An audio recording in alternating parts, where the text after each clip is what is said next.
These two men on your screen represent two different kinds of power. One is a full-blown politician, seasoned in speeches and strategy. The other is His Royal Majesty, Professor James Ayatse, a rare and fearless traditional ruler. A king whose voice echoes louder than the gunshots of Fulani jihadists, the very forces behind the terror and bloodshed that have devastated countless communities in Benue State. As political leaders look away or pretend to be asleep, this monarch stands tall, speaking truth to power. He is not just the voice of tradition, he is the voice of a people under siege. In this powerful address, he calls out the indifference of Nigerian politicians, leaders who remain blind to the horror unfolding before their eyes, a horror that has left children orphaned, families displaced, and villages reduced to rubble. This isn't just a speech, this is a cry from the heart of the Tiv nation, and it demands to be heard.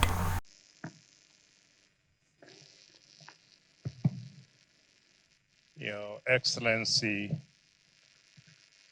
the President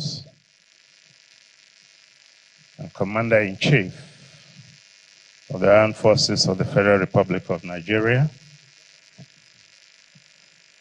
His Excellency Senator Bola Ahmed Tinubu, GCFR, Excellency the Governor of Benue State, and the other governors here present, please permit me to adopt the existing protocol that has been well laid out in making my remarks. Mr. President, I want, on behalf of the good people of Benue State, as a father in the land, to warmly welcome you to Benue State and to thank you for coming to wipe away our tears at such a trying time as this. Your Excellency, ordinarily, on a working visit, you would have had to visit my palace, but this is a different occasion. And I'm also in a mourning mood. I will make my remarks to be brief, but I believe that a lot of what I would have needed to tell you, you will create an opportunity for me to sit with you and give you a lot of things I would have wanted to speak about. But for today, I just talk on just 4 issues and then I will be done. First, appreciation. Second, some apprehension. And then thirdly, appeal. And lastly, assurance. Your Excellency, I want to appreciate you for creating time out of your very busy schedule and for rescheduling your itinerary to be here with us in Benue State, to condole with us, to sympathize with us, and to comfort us following the genocidal massacre of close to 200 people in their sleep during the night in Yelwata in Guma local government of Benue State.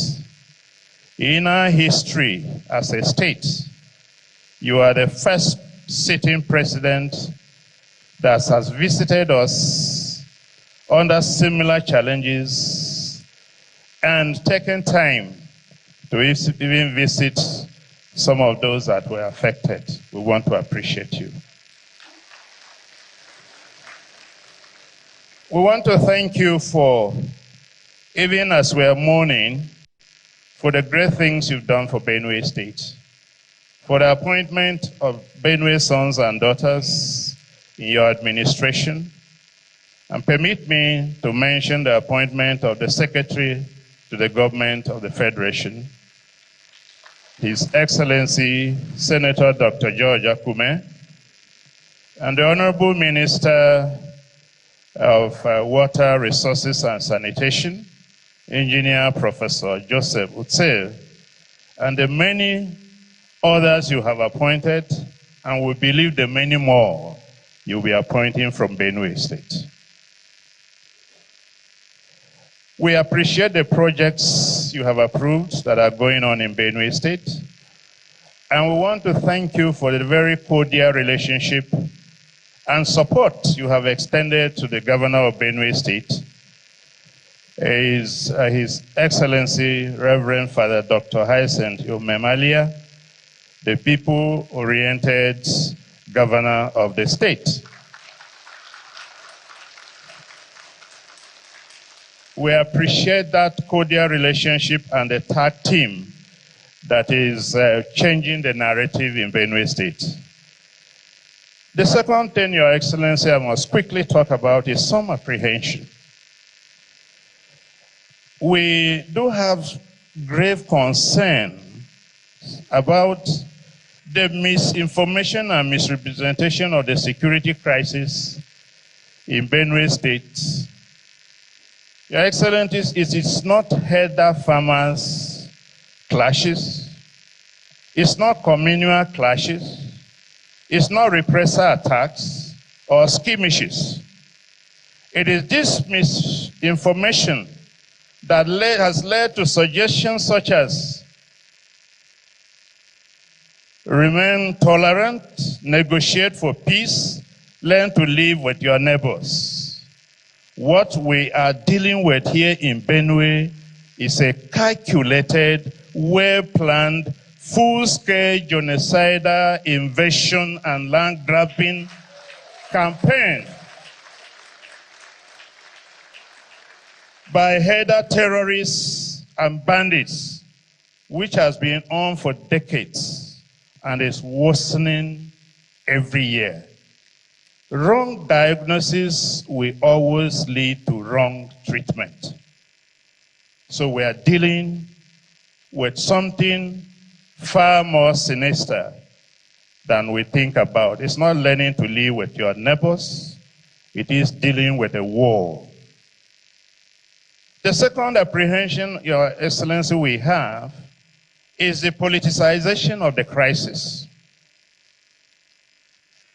Politicians in the states are busy politicizing the crisis, passing blames instead of joining hands to address the crisis. We hear there are some politicians who will even prefer that the crisis should worsen so that it will be a basis for declaration of a state of emergency in Benue State.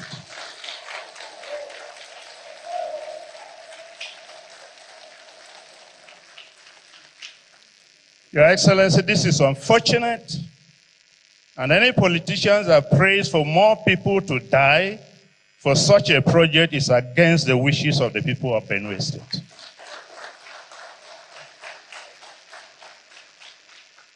Appeal. Your Excellency, Benue State has made a lot of sacrifices to keep this country united. Many of our people died during the Civil War. We paid the supreme price for this country to keep this country united. Why should we be treated like this?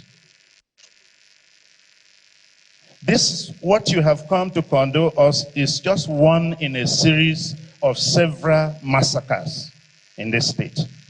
What has Benue State done to merit what we are going through? We appeal to you to end the genocide going on in Benue State and the insecurity in all parts of Nigeria. We know you are capable of doing it, sir. We know you are a courageous leader. You are a focused leader. You are a determined leader. You have the courage and the political will to do so. You have taken hard decisions and actions that many people before you did not dare.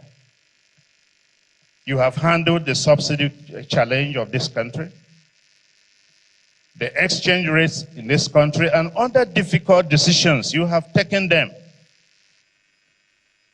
You can give us peace in Benue State. All we ask for you, sir, is to stop our weeping.